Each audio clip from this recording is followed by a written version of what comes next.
Good morning, and welcome to the First Unitarian Universalist Society of Albany.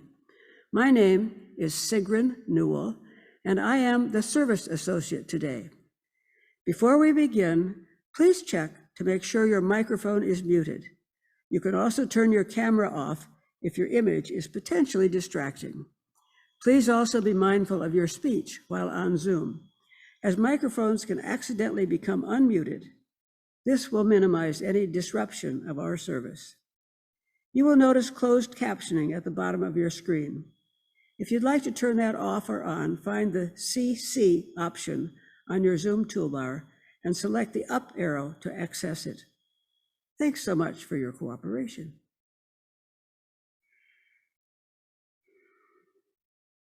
This is now the time of transition, from ordinary time to sacred time. Time to check in with your body, to collect your attention, to be present in this moment. Let this moment be separated from yesterday and tomorrow. May this virtual space become a sanctuary for the next hour. Allow your screen to transform into a virtual community hall, to experience images, sounds, and music, songs, poetry, and prose that will lift your heart, broaden your mind, and move you to do justice in the world, in the service of building beloved community. May this virtual spirit service be holy time for each of us that joins us together in the celebration of life. Our guest today is Dan Berggren, who is a member of the UU congregation in Saratoga Springs, and he's a folk singer, and our first prelude song he will sing, he composed, and it will be singing it. The song is Second Wind.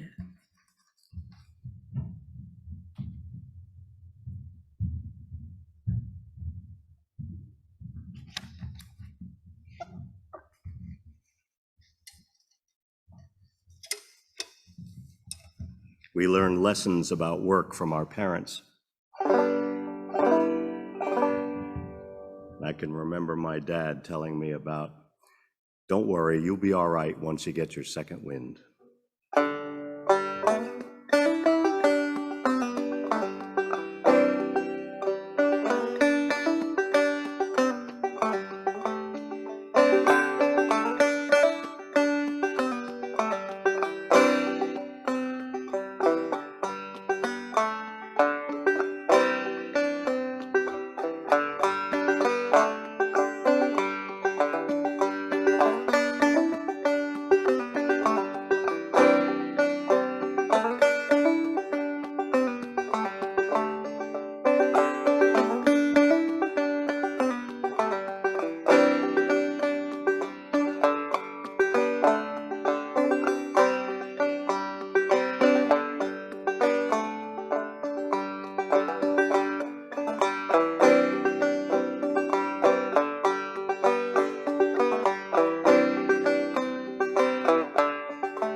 Please join in the Chalice Lighting words shown on the screen. Welcoming all free seekers of truth and meaning, we gather to excite the human spirit, to inspire its growth and development, to respond morally and ethically to a troubled world, and to sustain a vital and nurturing religious community.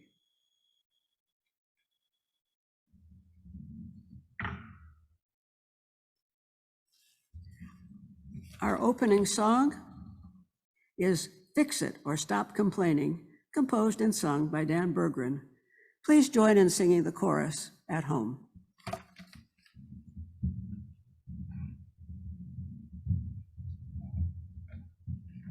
And the chorus is as easy as the title, Fix It or Stop Complaining, another thing my dad taught me.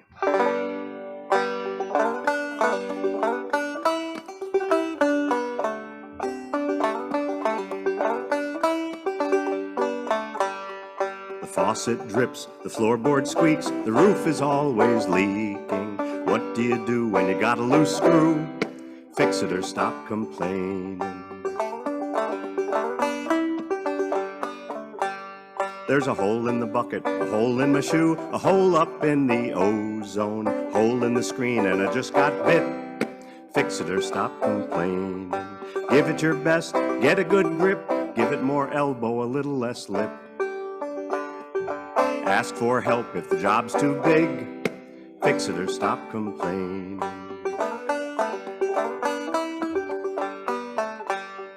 The car's in the ditch, it won't run. The fuel line, it is broken. The driver wants to buy more gas. Fix it or stop complaining. There's a wolf at the door, licking his chops, a weasel in the hen house. What do you do when the lock is broke? Fix it or stop complaining. Give it your best, get a good grip, give it more elbow, a little less lip. Ask for help if the job's too big. Fix it or stop complaining. There's too much fat, not enough meat. There's more talk than listening. When a fool's in charge, who put 'em there? Fix it or stop complaining. There's a crack in the deck, the rudder's gone, the sail, it needs mending. You and I are in the same boat. Let's fix it and stop complaining.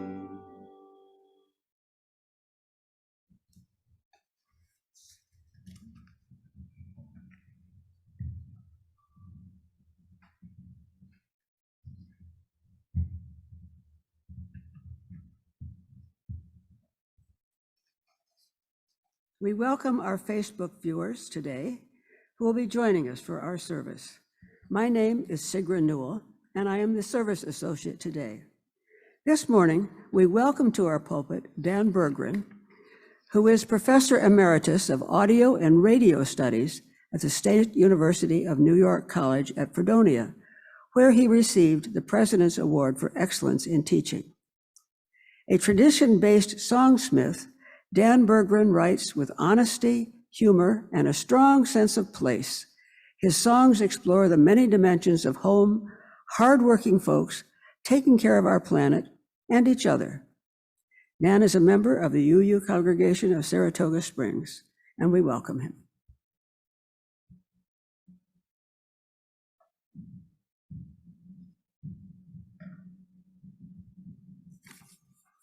The words for opening this morning are from UU Reverend David Blanchard. Come down off the ladder, wash out that paintbrush, shake the sand out of your shoes, get up off your muddy knees and give the garden a morning off. Fold up the newspaper, turn off the coffee pot, close up your calendar already filled with dates and times and people and places that claim you. This church is ready for you to fill its rooms, to create its spirit, to generate its warmth, to kindle its light. This church is ready for you to make community, to create beauty, to bend it toward justice, to serve its ideals. This church is ready for you to be here, honoring our past, invigorating our present, and dreaming our future. This is your church. Here we are home. Here we are whole. Let us begin.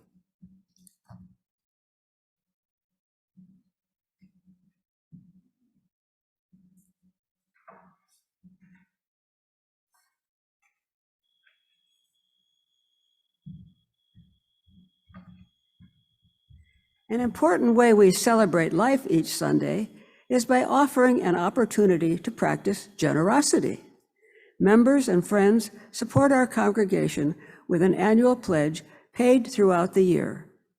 Another way to support the good work of this congregation is by making a generous contribution via one of the options shown on this next slide.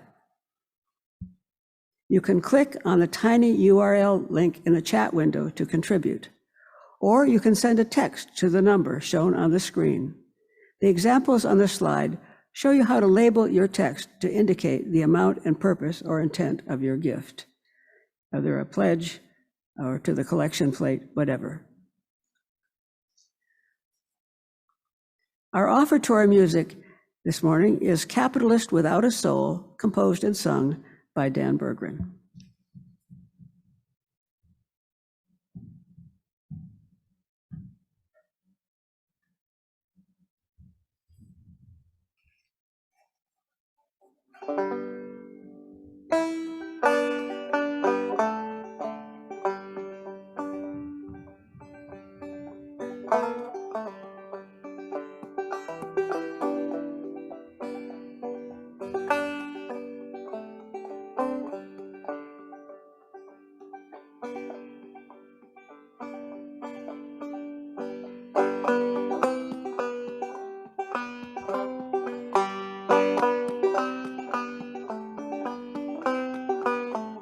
Hand in your pocket, thumb on the scale, make me an offer, it's all for sale.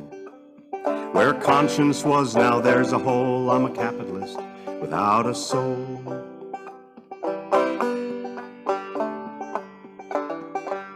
When savings all go down the drain, then your loss becomes my gain. So what I say, that's my goal, I'm a capitalist without a soul.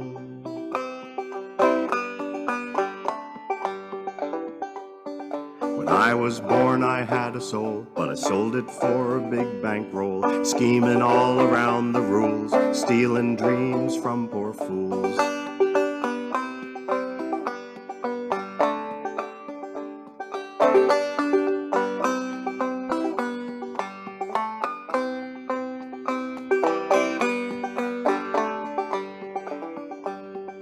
It's not Robin Hood at your door, I steal from both the rich and poor.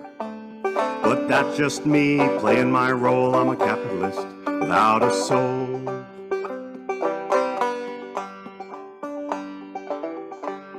I've always done just what I please, brought the economy to its knees. When no one looked, I took control, I'm a capitalist without a soul.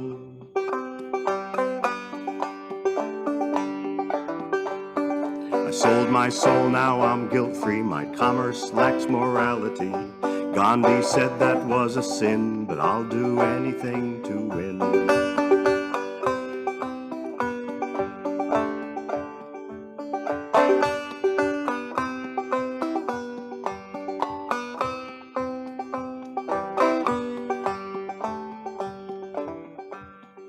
Laissez-faire, hands off my pile, it'll trickle down after a while.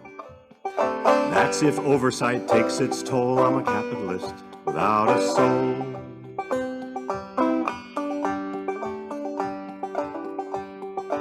If my fortune's ever lost, I wonder what a soul would cost. Maybe there's a small loophole for a capitalist without a soul.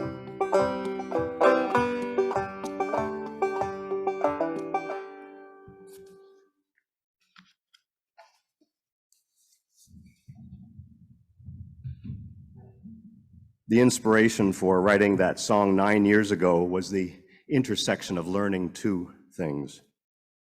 One was reading that Gandhi had a list of 7 deadly sins, one of them being commerce without morality.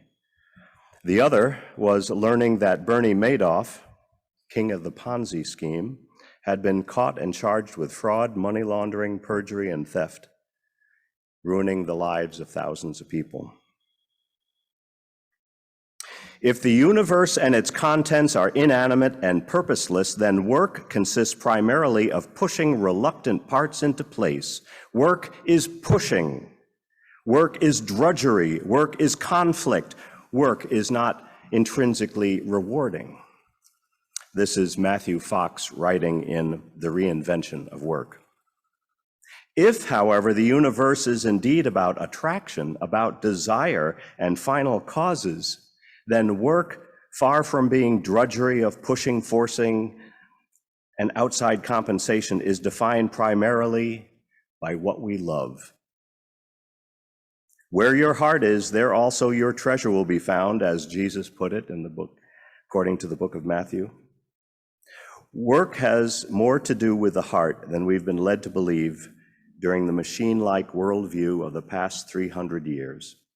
We are best motivated for work not by being pushed into it or by outside compensation, but by inner desire. So working on this sermon about work, searching for the soul of the worker, took me back to the first workers I knew and observed, and I'm glad to say learned from. Perhaps the same is true for you. Our mothers and fathers. And I mean not only what they did for a living, but how they approached those Saturday morning tasks, or the job of being a parent, or what chores they assigned to us and in what spirit. Some parents give their children an allowance to help teach the value of money and work and savings. I had no allowance as a kid. Some parents use household chores to instill the idea that everyone contributes to the good of the family based on your talent. Well, I had plenty of chores. The first chores I remember were dusting furniture, anything lower than knee level on my mom, drying dishes, and here's a real lesson in economy. My father, who believed that there's a job for everyone, the right job for the right person. My father put my brother and me to work straightening used bent nails. While learning to use a hammer, you quickly learn to respect it too. Actually, there are a whole series of lessons related to tools. My dad took great delight in having the right tool for the right job. Ben Franklin said, "It's a poor workman who blames his tools." And a poetry professor of mine once urged me to take care of my tools, keep them sharp and ready, study and practice the techniques of prose and poetry, to write all the time so that I'm ready when inspiration comes. At a certain age, I discovered that other kids got allowances. Even worse, that some of them got allowances and didn't have chores. So money enters the equation. My first paid job at the age of 7, singing in a boys' choir. After a terrifying audition, there was the hard work of learning to read music and then having 3 rehearsals per week for each Sunday service.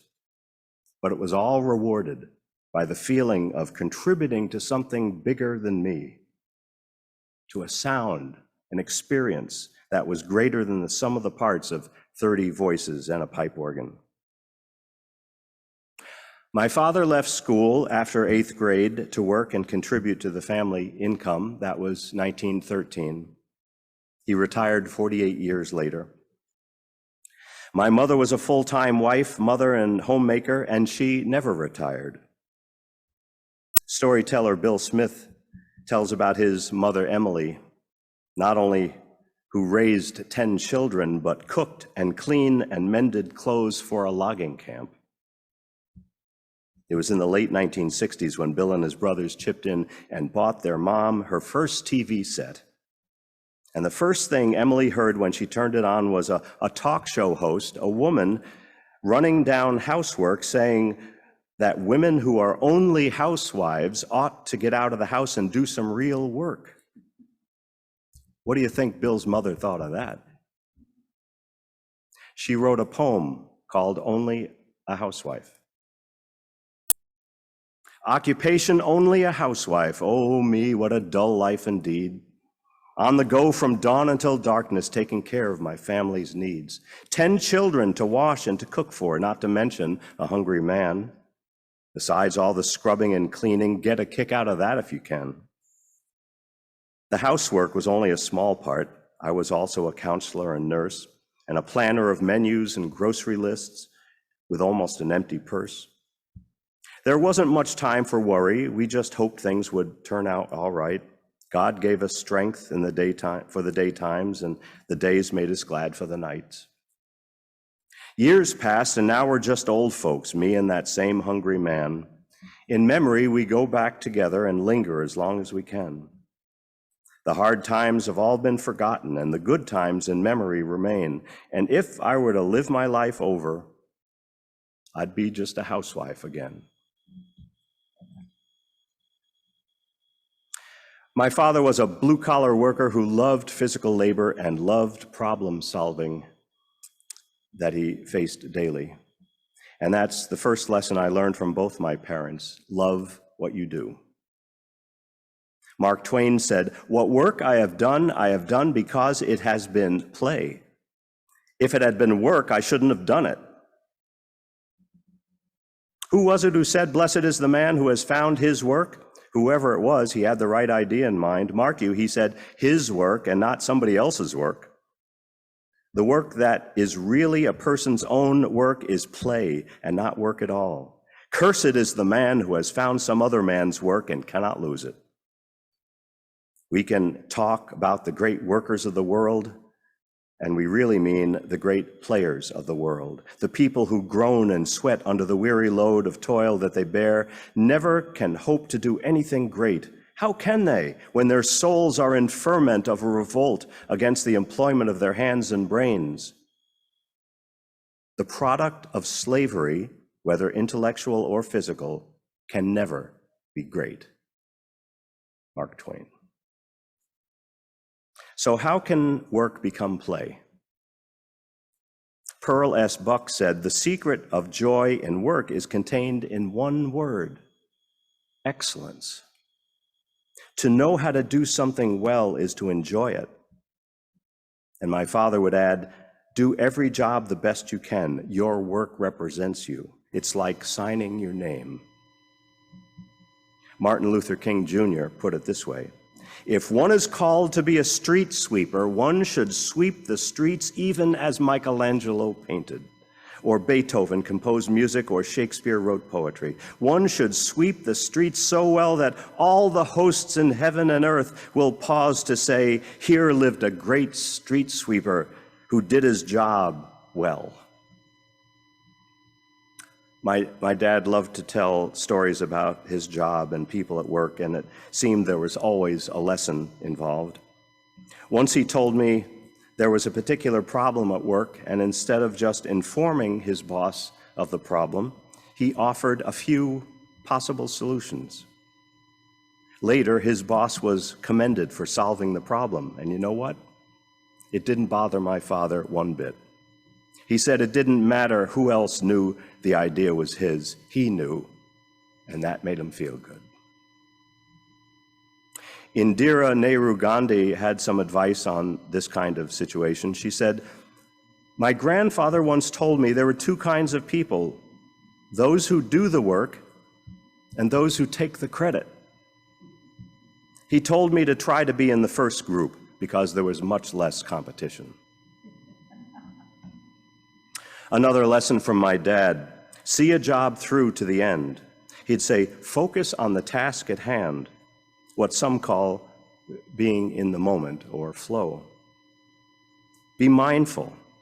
If we focus on the task at hand, we can get great pleasure from difficult jobs and even get a second wind when we need it.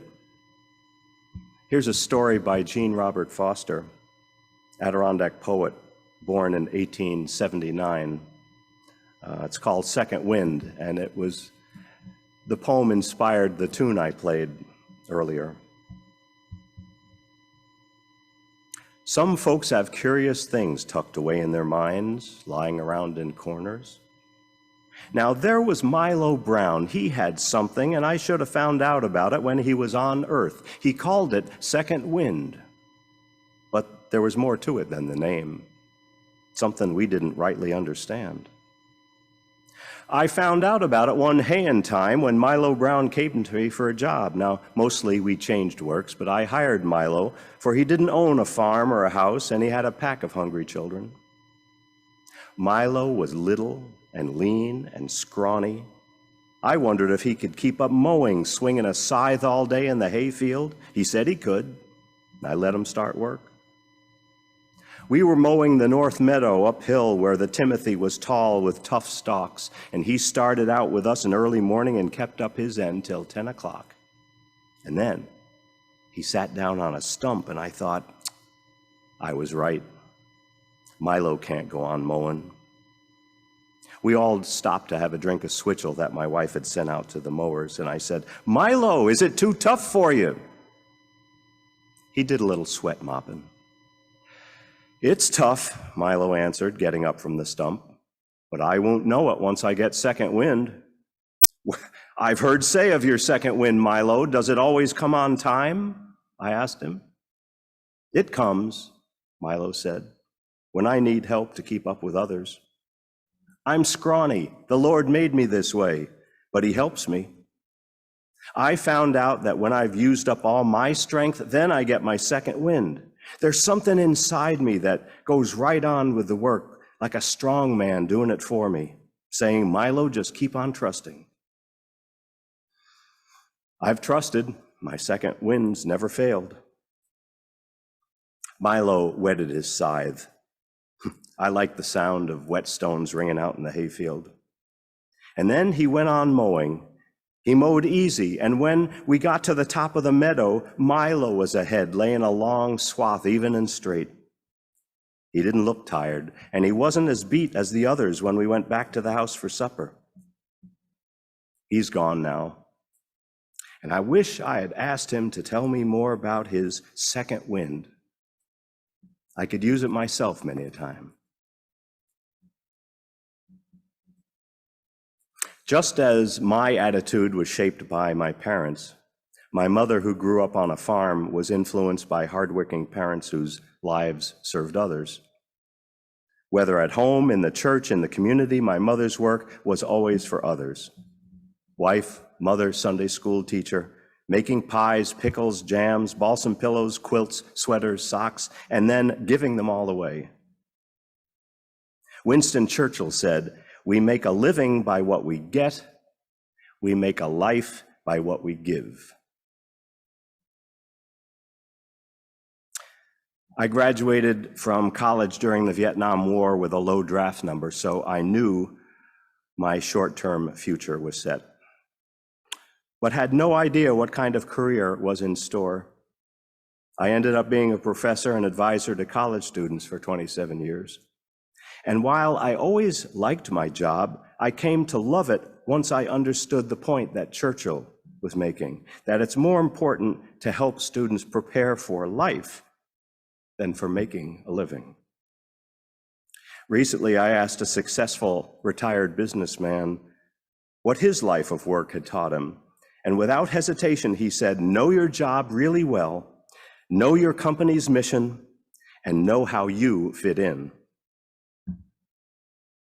It reminded me of one of the stories I used to tell students.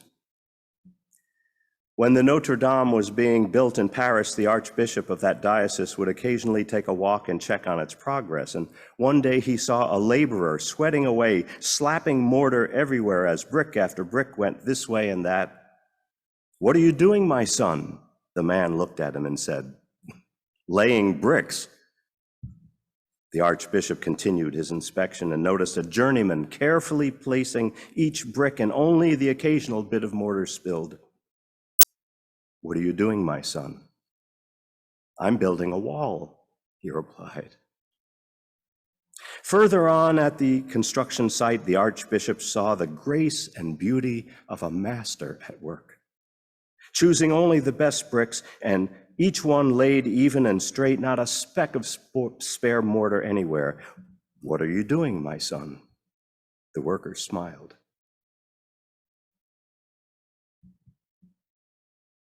"I'm building a cathedral." What are we building? How do we view our place in the big picture? How do we make a difference while making a living? I came across a synonym for the word work that had a surprise buried inside its definition. The word vocation, from the Latin vocatio, a calling, a function or career toward which one believes himself to be called, a calling. I pursued that, and it took me to the book Whistle While You Work, Heeding Your Life's Calling. The authors Richard Leiter and David Shapiro suggest that we ask ourselves 3 questions. What gift do we naturally give to others? What gift do we most enjoy giving to others?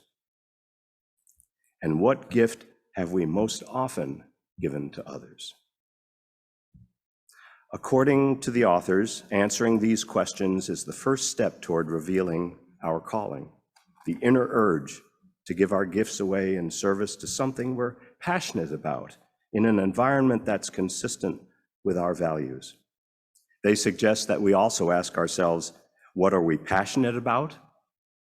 What are our strengths? What do we want to learn or discover? Who are our heroes? The answers are different for each one of us, but they all come from the soul of the worker.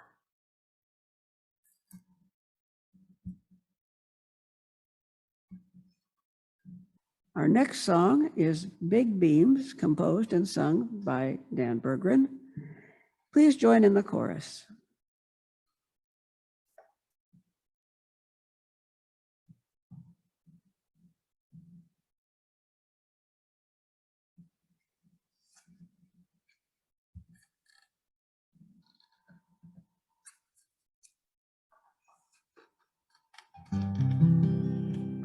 Big Beams is about our parents, our grandparents, our teachers, even our bosses. Strong big beams that we might lean upon and grow up to be big beams ourselves. Driving down a back road, shoe mail pouch caught my eye. Faded paint on the side of a barn, buried in weeds grown high. Buildings going up all over, but there's no more need for this one. And that weathered wood has a tale to tell, but there's no one round here to listen to those big beams, hand hewn out of hemlock, holding tractors, plows, and livestock for the women and men who work so hard. Just like big beams, ones you can depend on, bear the load and send on the courage and the strength to be big beams. It reminded me of back home and the 3 barns side by side, the horse and the sheep and the hay barn, built with muscle and pride. When I worked for my dad in the summer, those dog days seemed so long, and I wondered what kept him going, what made my father so strong. Just like big beams, hand hewn out of hemlock, holding tractors, plows, and livestock for the women and men who work so hard. Just like big beams, ones you can depend on to bear the load and send on the courage and the strength to be big beams. When we sat in the horse barn doorway, Dad told me stories and dreams, and that weathered man had a tale to tell. He'd been working since he was 16, but now we've both grown older. He's not as strong as he used to be. He said, "Where did all my strength go?" I told him, "He gave it to me. He gave me big beams, hand hewn out of hemlock, holding tractors, plows, and livestock for the women and men who work so hard.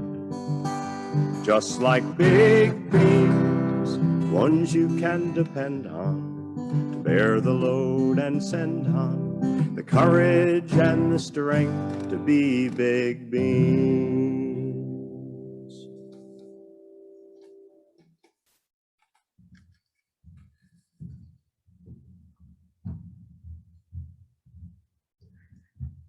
As we extinguish the chalice, please join in the words shown on the screen. We extinguish this flame, but not the light of truth, the warmth of community, or the fire of commitment. These we carry in our hearts until we are together again.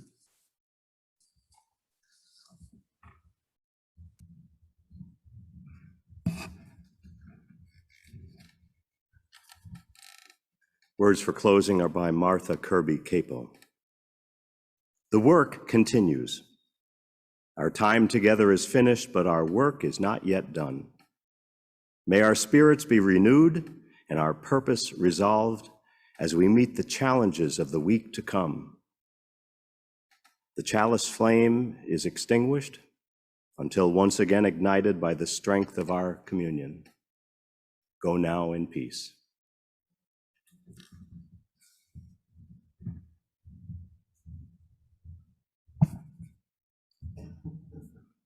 We would like to acknowledge our thanks to the following: musician Dan Berggren, pastoral care associate Donna Meixner, service associate me, Sigrun Newell, ushers Tammy Hathaway and Kathy Harris, welcomer Barbara Manning, office support from Patient Spichette and Tammy Hathaway, technical support from Chris Jensen, and the summer service coordinator Randy Rosette. And now it's time for announcements. Sunday, September 12th begins our regular service year. The upsurge in COVID cases in the Albany metro area may delay our planned reopening for an in-person service option on September 12th. Please stay tuned for more information after Labor Day. Don't miss our special service on 9/11, the 20th anniversary memorial gathering, on Saturday, September 11th at 10 a.m. via Zoom. Reverend Trumbore will create an electronic space for us to be together and share our emotions and stories.